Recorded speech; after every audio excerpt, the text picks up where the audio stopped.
The rain never stopped on the mining planet of Vargos 9. Cold water fell from the black sky and hit the metal streets with a soft ticking sound. Huge factory towers covered the city like giant monsters, their red lights glowing through the fog. At the center of the city stood the worst place on the planet, the slave market. Thousands of beings passed through its gates every year, but very few ever escaped. Alien prisoners stood inside cages while buyers walked around like they were shopping for tools instead of living creatures. Some prisoners looked angry, some looked empty, and some simply looked broken. Human cargo pilot Ethan Cole hated this place. He pulled his dark jacket tighter as he walked through the crowded market, carrying a small data case under his arm. He was not there to buy anyone.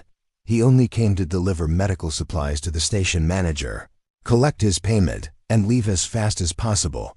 But Vargos 9 never let people leave peacefully. 2 armed guards pushed a group of alien children through the muddy street nearby. The children were small, thin, and covered in dirt. Most buyers ignored them because children were weak workers. Ethan looked away. He had seen too many terrible things during his years flying cargo across the galaxy. If he tried to save everyone, he would end up dead himself. A loud laugh echoed from one of the selling platforms. "Fresh workers from the border worlds," a trader shouted proudly. The crowd moved closer. Ethan kept walking toward the station office, trying not to listen. Then suddenly, a tiny hand grabbed his jacket.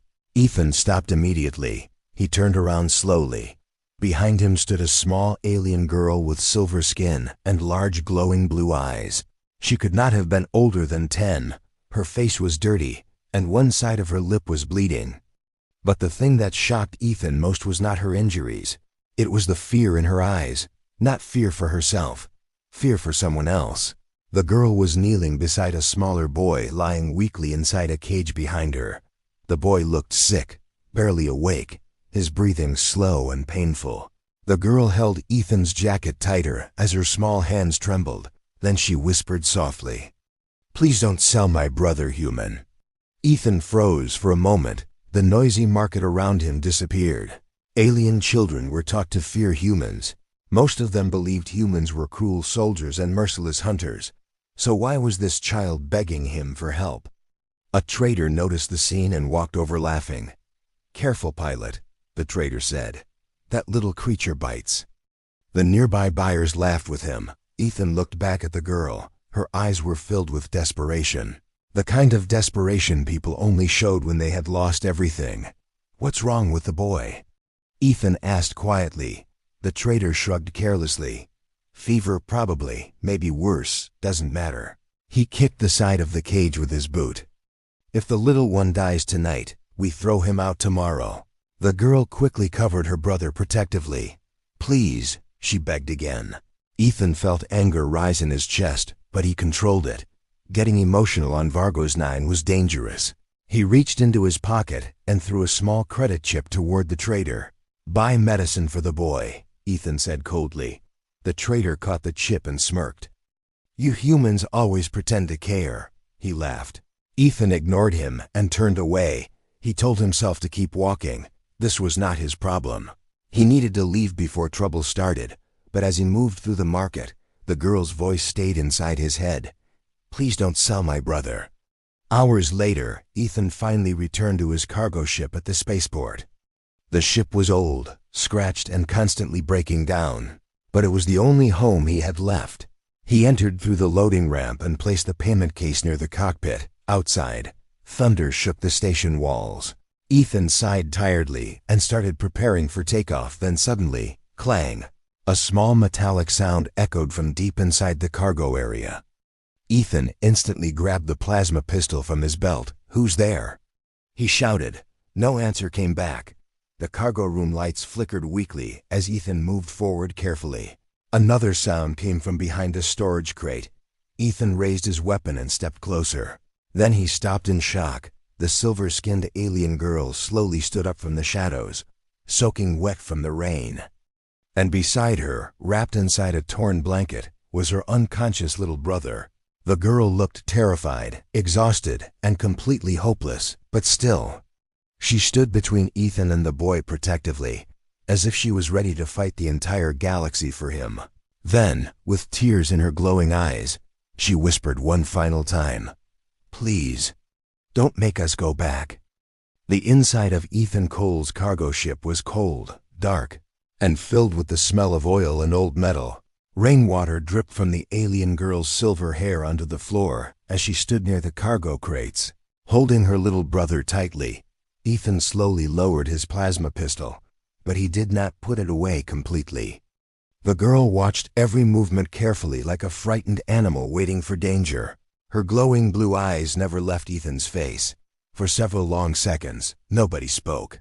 Only the low sound of the ship engines filled the silence. Finally, Ethan sighed tiredly. "You sneaked onto my ship?" he asked. The girl nodded slowly. "I had no choice," she whispered.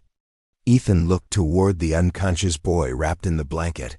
Up close, the child looked even worse than before. His skin was pale, his breathing uneven, and his small body shook from fever. "How long has he been sick?" Ethan asked. The girl hesitated before answering. 3 days. Ethan cursed quietly under his breath. Without treatment, the boy would not survive much longer. The girl suddenly stepped backward protectively when Ethan moved closer. "Please," she said quickly, "we will not steal anything. We only need a place to hide." Ethan rubbed his forehead tiredly. "This ship is not safe," he replied. "If the traitors find you here, they'll kill both of us." The girl lowered her eyes sadly. "We know," she whispered. That answer hit Ethan harder than he expected. Not fear, not panic, just acceptance. As if death had followed these children for so long that they were no longer surprised by it. Ethan stayed silent for a moment, then pointed toward a small side room near the engine hall. "Take him there," he said. "It's warmer." The girl looked shocked. "You're helping us?" "Don't make me regret it," Ethan answered coldly. She quickly carried her brother into the small room while Ethan locked the cargo ramp behind them. The ship lights flickered again as thunder echoed outside the station. Ethan opened an old medical kit and walked into the room carefully. The alien boy lay on a small bed, breathing heavily. The girl sat beside him protectively, never letting go of his hand. "What are your names?" Ethan finally asked. The girl looked unsure if she should answer. Then quietly she said, "I am Lyra. And this is my brother, Nico." Ethan nodded once. "Well, Lyra, your brother needs medicine now."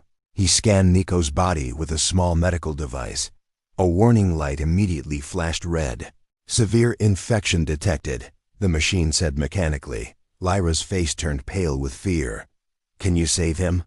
she asked softly. Ethan did not answer immediately. He searched through the medical supplies carefully, trying to find antibiotics strong enough for alien biology. Finally, he found an emergency injector. "This may work," he said, "but I don't know for sure." Lyra gently touched Nico's forehead while Ethan injected the medicine into the boy's arm. For a moment, nothing happened. Then Nico's painful breathing slowly became calmer. Lyra almost collapsed with relief. "Thank you," she whispered, tears filling her eyes. Ethan looked away uncomfortably. He was not used to gratitude, especially not from alien refugees. Most beings in the galaxy distrusted humans after the border wars. Humans were known as fighters, mercenaries, survivors, not rescuers. Lyra studied Ethan carefully for a long moment before speaking again. "Why are you helping us?" Ethan leaned against the wall quietly. "I'm still asking myself the same question," he replied. For the first time, Lyra gave a very small smile. It disappeared quickly, but Ethan noticed it. Then suddenly, beep, beep, a loud alarm echoed through the ship. Ethan's expression changed instantly. He rushed toward the cockpit while Lyra followed nervously behind him, carrying Nico's blanket. Red warning lights flashed across the control panels. "Warning. Unauthorized tracking signal detected." Ethan's stomach tightened immediately. Someone had placed a tracker on the children, and now the signal was active. Lyra looked terrified. "What does that mean?" she asked. "It means," Ethan said grimly, "someone knows exactly where we are." Almost immediately, another signal appeared on the radar screen. 3 unidentified ships entering the station zone, moving fast, too fast. Ethan quickly activated the ship engines. Outside the cockpit window, large security lights suddenly turned toward the landing bay. "They found us," Lyra whispered fearfully. A deep voice suddenly echoed through the communication speakers. "Cargo pilot Ethan Cole," the voice announced coldly. "You are carrying stolen property belonging to the Vargos Trade Guild." Lyra grabbed Nico protectively as fear filled her glowing eyes again. The voice continued, "Surrender the children immediately, and you may leave alive." Ethan stared silently at the flashing radar screen. 3 armed ships outside, damaged engines, limited fuel, and 2 terrified children depending on him. Then Ethan slowly sat down in the pilot seat and powered up the ship controls completely. Lyra looked at him in shock. "What are you doing?" she asked. Ethan grabbed the flight controls tightly. Then he gave a small, dangerous smile. "Something incredibly stupid," he said. And the ship blasted forward into the storm. The cargo ship exploded out of the station like a bullet escaping a gun. Warning sirens screamed through the cockpit, while red lights flashed across every control panel. Behind them, 3 black hunter ships rushed out of the storm clouds and followed immediately.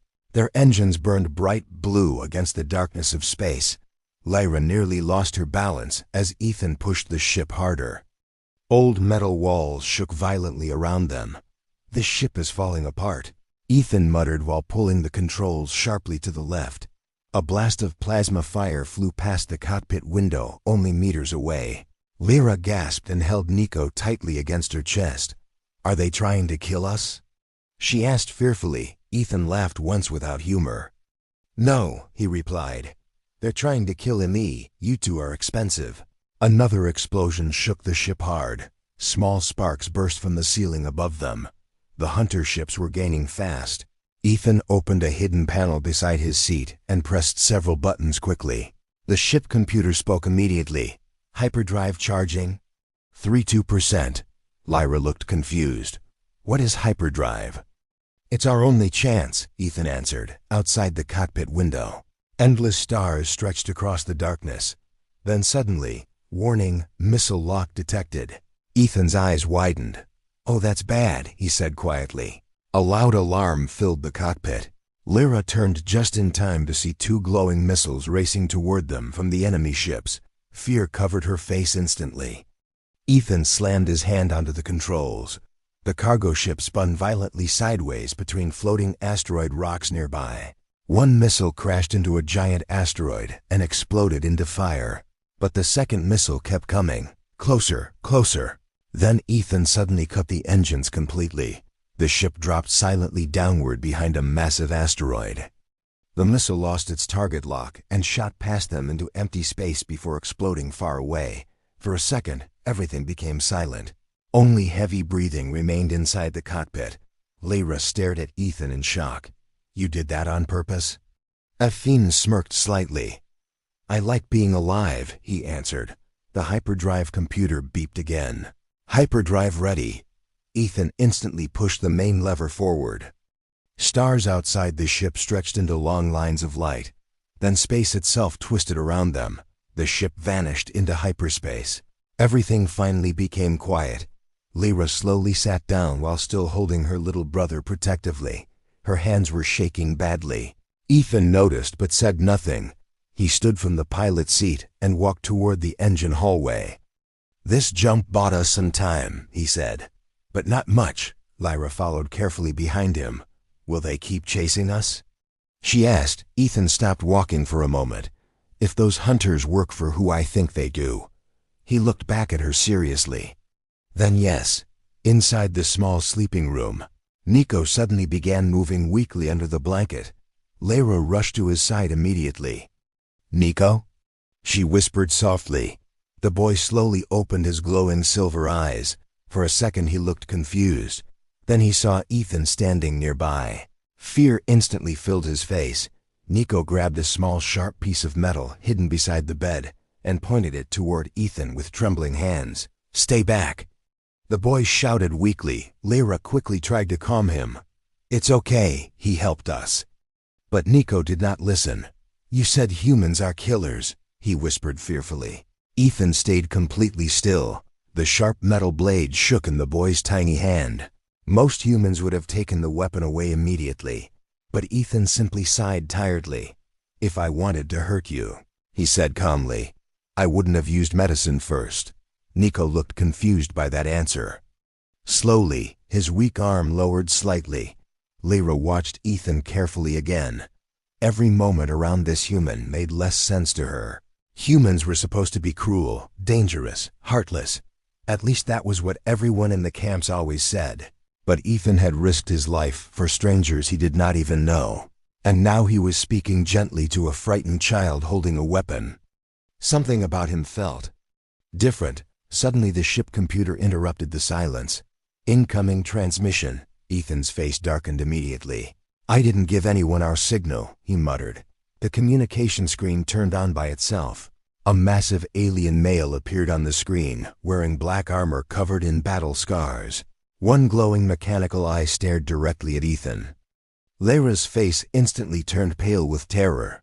"No," she whispered. Ethan noticed her reaction immediately. "You know him?" The armored figure spoke before Lyra could answer. "Human pilot," the deep voice growled. "You have something that belongs to me." Ethan crossed his arms calmly. "Funny," he replied. "They don't seem interested in belonging to you." The armored alien ignored the comment. "You are protecting children. You do not understand," he said coldly. Then his mechanical eye turned toward Nico. The boy immediately backed away fearfully.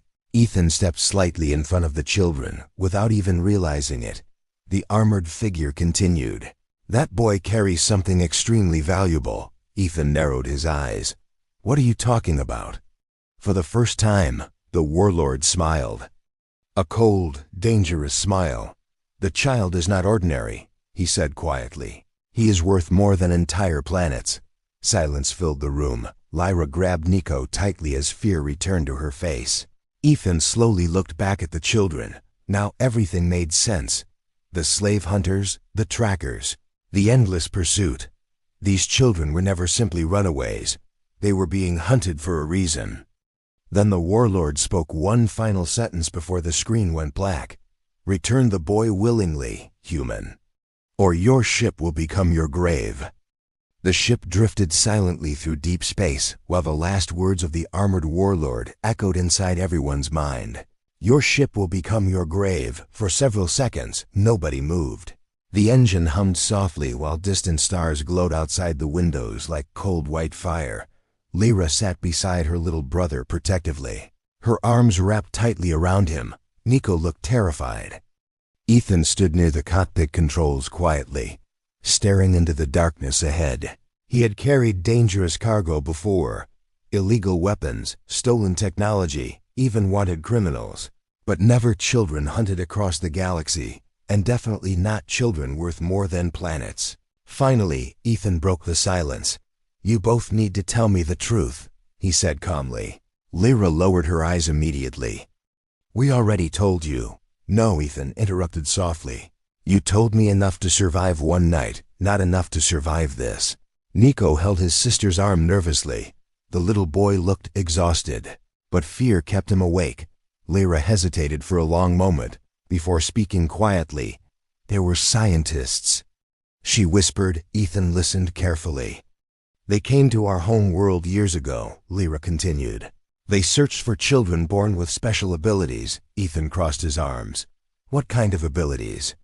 Lyra looked toward Nico sadly. "He can feel things before they happen," she admitted. Ethan frowned slightly. "Like predicting danger?"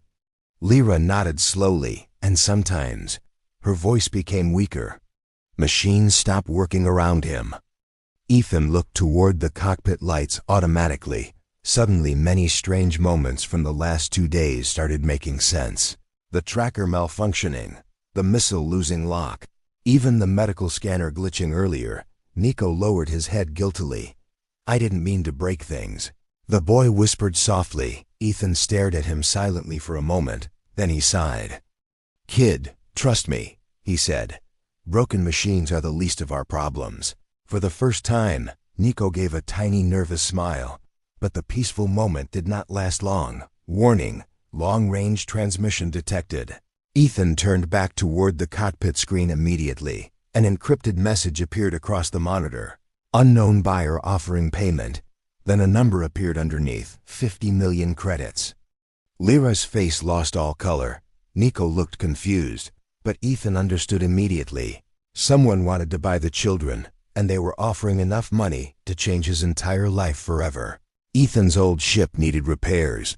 He owed money to dangerous people across 3 systems, and 50 million credits could solve every problem he had. The cockpit became completely silent. Lyra slowly stood up, fear growing in her glowing eyes again. She looked at Ethan carefully, studying his face, trying to see if he would become like every other adult they had met, someone who chose money over them. Then quietly, almost too quietly to hear, she asked, "How much are our lives worth to humans?" Ethan did not answer immediately. The message continued flashing on the screen. 50 million credits, accept or decline. Nico suddenly grabbed his sister's hand tightly. "We should leave," he whispered fearfully. Lyra nodded slowly. Ethan noticed immediately. Without another word, the 2 children quietly moved toward the escape pod hallway. They had already made their decision, run before the human betrayed them, again. Ethan watched them disappear around the corner.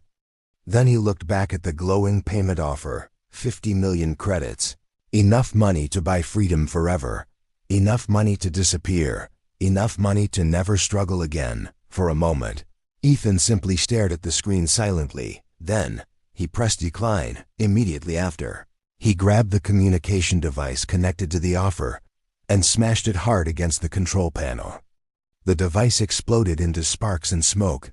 "Annoying," Ethan muttered. A few minutes later, Ethan walked toward the escape pod hallway quietly. The lights there flickered weakly above the narrow metal corridor. At the far end, he found Lyra and Nico hiding beside a small emergency pod. Lyra froze when she saw him approaching, her expression instantly filled with fear again. Nico stepped in front of his sister protectively, despite being much smaller. Ethan stopped several feet away. Nobody spoke. Then Lyra finally whispered, "You came to take us back." Ethan blinked once in surprise. "What?" "The money," Lyra said softly, her voice shaking. "Humans always choose money." The pain in her voice hit harder than Ethan expected. Not anger, not hate, just disappointment. Like she had already accepted betrayal before it even happened. Ethan slowly leaned against the hallway wall and crossed his arms. "You really think I'd sell 2 scared kids to monsters?" he asked. Lyra looked away silently. Ethan sighed deeply. Then he pulled the broken communication device from his jacket pocket and dropped it onto the floor in front of them. The destroyed machine sparked weakly beside their feet. Lyra stared at it in shock. "I already gave them my answer," Ethan said calmly. Nico looked up slowly. "You said no?" Ethan nodded once. Then he looked directly at Lyra. "Nobody is selling your brother," he said firmly. The hallway became silent again. Lyra's glowing blue eyes slowly filled with tears. Not tears of fear this time. Tears of disbelief. As if her mind could not understand why someone would protect them without wanting something in return. For the first time since boarding the ship, the fear in her eyes became slightly smaller. And somewhere deep inside herself, a dangerous thought quietly appeared. Maybe this human was different.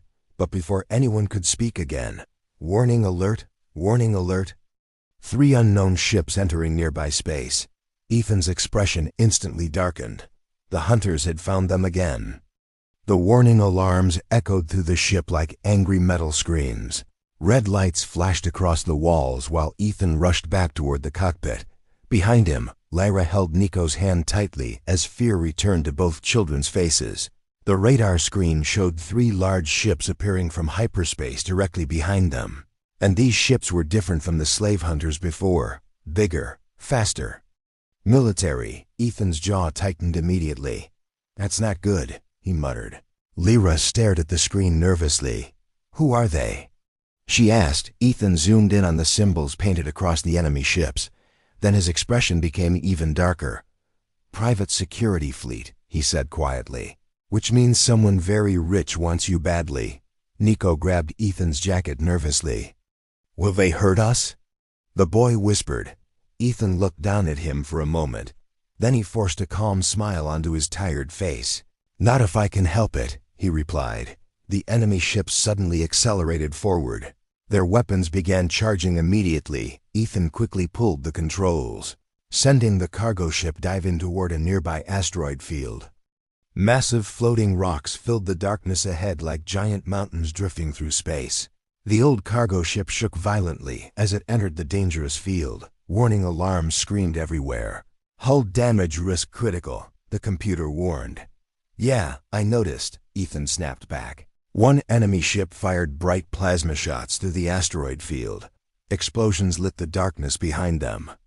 Lyra held onto the nearest wall to avoid falling. How long can we keep running? She asked fearfully. Ethan stayed silent for a moment, then honestly answered, not long. The ship suddenly jerked sideways as another explosion hit nearby. Sparks burst from the control panels. Smoke slowly filled part of the cockpit. Ethan cursed under his breath. Then suddenly, Nico grabbed his head painfully. The little boy gasped sharply. Nico? Lyra cried worriedly. The child's glowing silver eyes became brighter than before. Too bright. The cockpit lights flickered wildly around him. Every screen inside the ship began glitching at the same time. Then suddenly, all three enemy ships disappeared from the radar completely. Ethan blinked in shock. What just happened? Outside the cockpit window, the enemy ships drifted helplessly through space. Their engines dead, their weapons offline. Even their lights had gone dark. Nico collapsed weakly onto the floor immediately after. Breathing heavily, Lyra rushed beside him in panic. Nico. Ethan quickly helped lift the boy carefully. The child looked exhausted, almost drained. He did this. Ethan whispered quietly.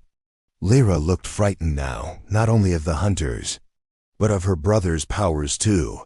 He cannot control it, she admitted softly. Ethan stared at the unconscious enemy ships outside the window again. One small child had shut down an entire military fleet without touching anything. Now Ethan finally understood why the galaxy was hunting them, and that thought terrified him more than the enemy ships. Hours later, after escaping deeper into empty space, Ethan landed the damaged cargo ship inside an abandoned repair station hidden between asteroid rocks.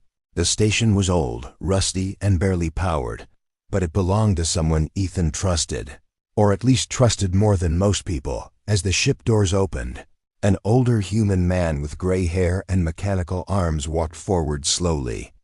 His name was Marcus Vale, former engineer, former smuggler, former criminal, and one of the few friends Ethan still had left. Marcus looked at the damaged ship and sighed heavily. You really know how to bring trouble home, he said. Ethan smirked slightly. You should see the other guys. Marcus noticed the two alien children standing behind Ethan. His joking expression disappeared immediately. You brought kids here? He asked seriously. Ethan nodded once. Long story. Marcus looked directly at Nico for several silent seconds. Then his mechanical eyes narrowed slightly. Oh no, he whispered quietly. Ethan noticed immediately. You know something, he said. Marcus slowly turned toward him. I hoped these stories were just rumors, the old man admitted. Lyra stepped closer protectively. What stories? She asked nervously. Marcus looked at Nico carefully before answering. Years ago, he began slowly. Scientists discovered a rare genetic mutation in a small number of alien children. He pointed toward Nico. Children capable of interacting directly with advanced technology using brain activity. Ethan crossed his arms. Psychic machines? Marcus nodded grimly. Something like that. Then his face became serious. But there's more. He walked toward an old computer terminal and activated a hidden file. Ancient symbols appeared across the screen. This mutation, Marcus continued, matches records connected to a lost alien civilization that disappeared thousands of years ago. Lyra looked confused. What does that mean? Marcus stared directly at Nico. It means your brother may be able to activate technology powerful enough to control entire star systems. Silence filled the repair station. Even Ethan had no response to that. Then suddenly, warning alert, multiple life signs detected inside station. Marcus' face instantly changed. "That's impossible," he whispered. Then the sound of gunfire exploded from the far side of the station. Enemy soldiers had already found them. Gunfire exploded through the repair station like thunder. Bright plasma shots burned across the dark metal hallways, while warning sirens screamed above. Marcus immediately grabbed an old pulse rifle from beneath a work table and fired toward the station entrance. "Move!" he shouted. Ethan pulled Lyra and Nico behind a large engine container, just as another blast hit the wall beside them. Hot sparks flew through the air. The enemy soldiers were already inside, and they were moving fast. Marcus cursed angrily while checking the security cameras. "There are too many," he growled. They came prepared. On the broken monitor screens, black armored soldiers spread through the station carefully like hunters searching for prey. Their helmets carried the same symbol Ethan had seen on the warlord's ship. Lyra held Nico tightly while fear filled her glowing eyes again. "We cannot keep running forever," she whispered sadly. Ethan reloaded his pistol quickly. "No," he replied calmly, "but we can survive today."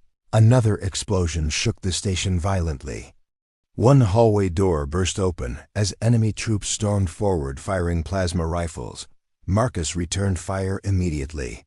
Blue energy bolts flashed through the dark room. Ethan joined the fight beside him. Firing carefully while protecting the children behind cover, the station became chaos. Metal screamed, alarms echoed, smoke filled the air.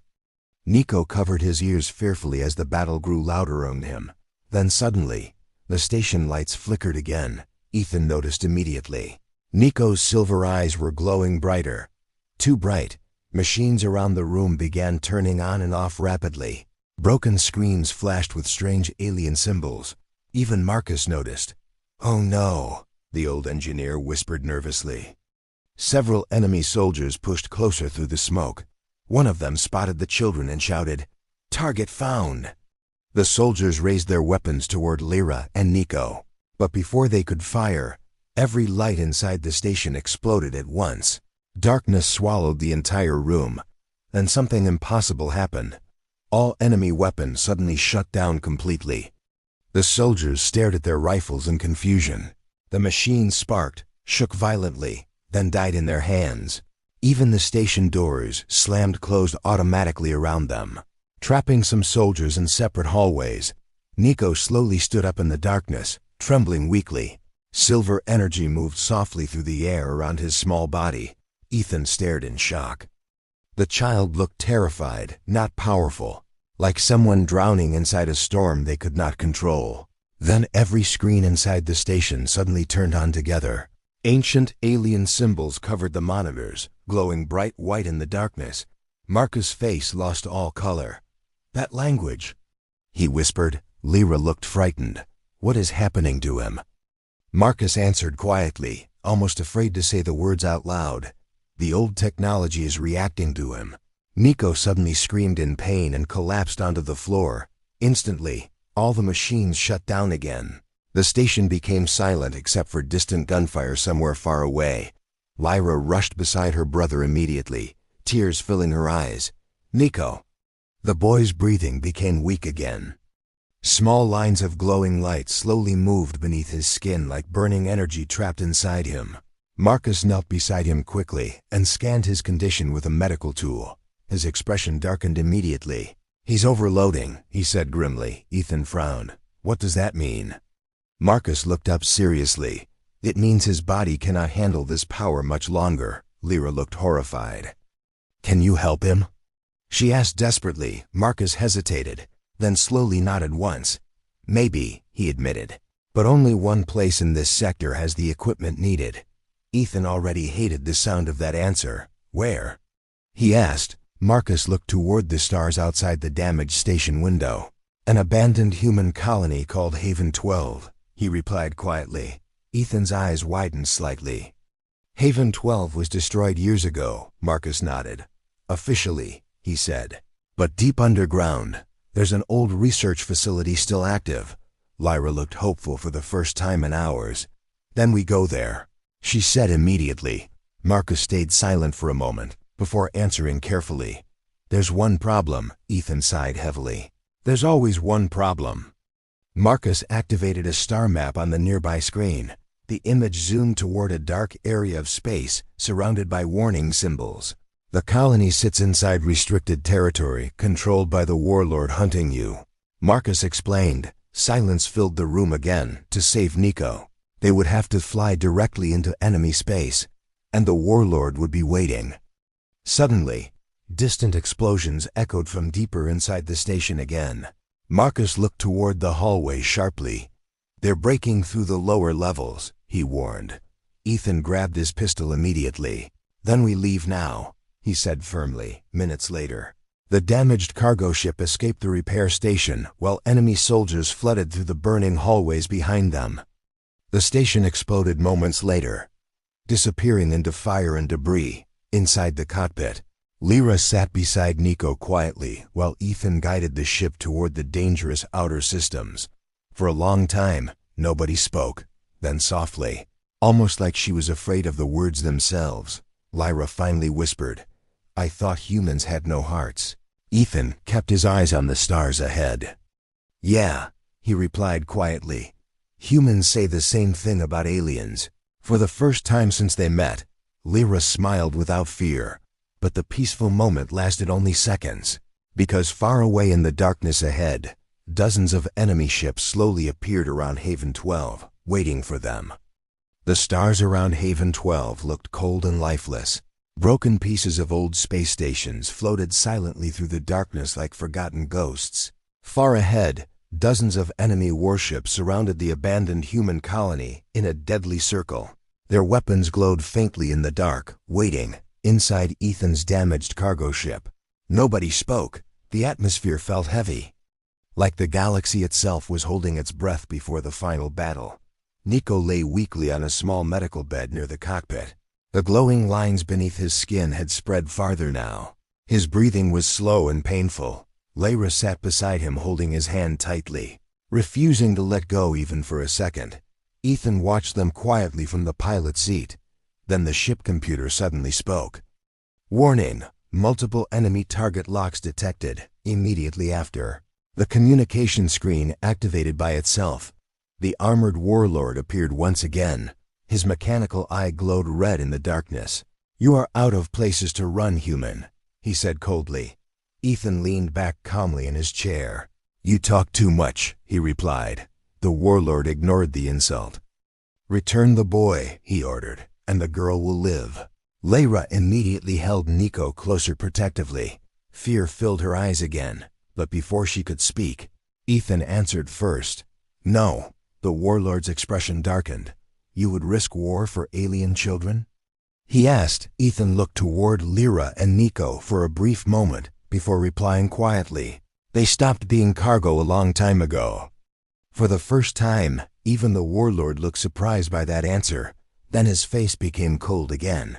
"So be it," he growled. The screen went black. Seconds later, enemy ships began moving forward together. Weapons charging, Ethan immediately activated the ship engines. "Hold on," he warned. The cargo ship shot forward directly toward the colony, while plasma fire exploded around them from every direction. The entire ship shook violently. Alarms screamed nonstop. One enemy blast tore through part of the left engine. Smoke filled the hallway instantly. "We're losing control," Lyra shouted fearfully. Ethan gritted his teeth and fought the controls. "We only need one landing," he said. The damaged ship crashed hard onto the frozen surface of Haven 12, sliding across the icy ground before finally stopping near a massive underground entrance. Outside, snowstorms covered the ruined colony buildings. Everything looked dead. Ethan quickly opened the emergency hatch. "Move," he shouted. Lyra helped Nico carefully while Ethan protected them with his pistol. Enemy ships roared overhead through the storm clouds above. Searching for survivors, the group rushed into the underground research facility just seconds before explosions destroyed part of the surface entrance behind them. Inside, the hidden facility still had power, Ancient lights flickered softly along the metal walls. Machines slept silently beneath layers of dust untouched for years. Marcus had been right. The place was still alive. Deep inside the facility, Ethan finally found the medical chamber Marcus described. A large, circular machine stood in the center of the room, glowing with soft blue light. Lyra looked hopeful again. "Can it save him?" she asked desperately. Ethan checked the controls quickly. "I think so," he answered. "But somebody has to activate it manually from the core chamber." Then the computer displayed a warning across the screen. "Core chamber exposed to extreme radiation. Survival time, less than 5 minutes." Silence filled the room immediately. Lyra slowly realized what that meant. "No," she whispered. Ethan gently helped Nico into the medical chamber while alarms suddenly echoed through the facility. Enemy troops had entered the colony. They were coming fast. Lyra grabbed Ethan's arm desperately.